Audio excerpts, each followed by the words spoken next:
Every business that builds, bakes, or manufactures anything faces the exact same anxiety. They have no idea what raw materials will cost tomorrow. The global market is completely unpredictable. This graph shows the exact problem. Look at the blue line, representing the spot price, what an asset costs today. You'll see it moves erratically. It almost never matches the red trajectory, which is what the market expects it to cost in the future. If you run a company relying on wheat, steel, or oil, a sudden price spike can wipe out your profit margins entirely. You can't plan a business around chaos. To solve this vacuum of certainty, the financial world created a specific legal tool, the derivative. This diagram maps it out. A derivative is exactly what the definition right here says, a financial instrument whose value relies on, or is derived from, underlying assets. Those underlying assets can be anything from stocks to physical commodities like oil to national currencies. Think of it like booking a movie ticket in advance. You pay a set price today to guarantee your seat for a Friday night showing. You lock in the price before the show sells out.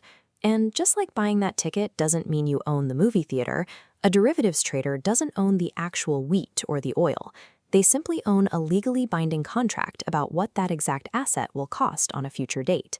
The most straightforward version of this tool is the futures contract. Just imagine a simple wheat farmer and a bakery owner. The farmer is worried the price of wheat will crash before harvest, and the baker is worried the price will skyrocket. This diagram illustrates their solution. The buyer and the seller sign a contract to fix the trade of their underlying asset in a specific quantity, at a predetermined price and date. This mutual obligation to execute the trade, no matter what the market does, is called hedging. It eliminates the price risk for both parties, so they can safely run their businesses. But what if you want protection from a market crash without being forced to buy or sell if the market actually moves in your favor? That requires a different tool, known as options. Options function like an insurance policy. You pay a small upfront fee, a premium, for the right, but not the obligation, to execute a trade later.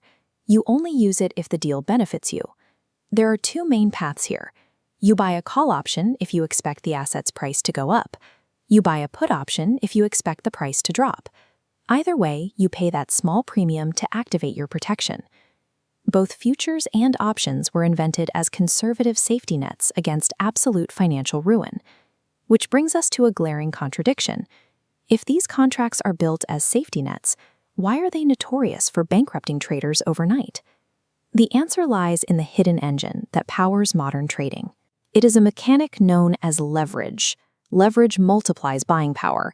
You place 10,000 rupees on a fulcrum to control a 100,000 rupee asset.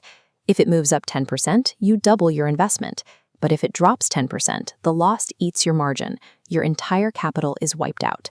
Leverage removes the safety net. It takes instruments designed for corporate insurance and turns them into highly volatile, amplified gambling tools. This brings a completely different kind of player to the table. While a farmer uses these contracts for hedging to lock in survival, a speculator uses them purely to chase extreme, outsized profits. And when uneducated traders step into this speculative environment, they walk right into a gauntlet of 4 specific traps. The first is leverage risk, where a tiny, unpredictable market move translates into a total loss of capital. The second is complexity. These are intricate legal contracts loaded with variables that most beginners simply do not understand. The third trap is unique to options. It is called time decay. Because an option is bound by an expiration date, its value continuously evaporates as the clock ticks down, melting away your premium, even if the asset price stays completely flat. The final trap is emotional trading.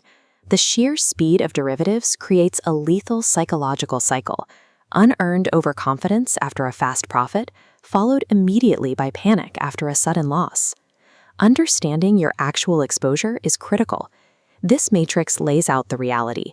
A futures contract forces you to execute the trade, exposing you to unlimited risk.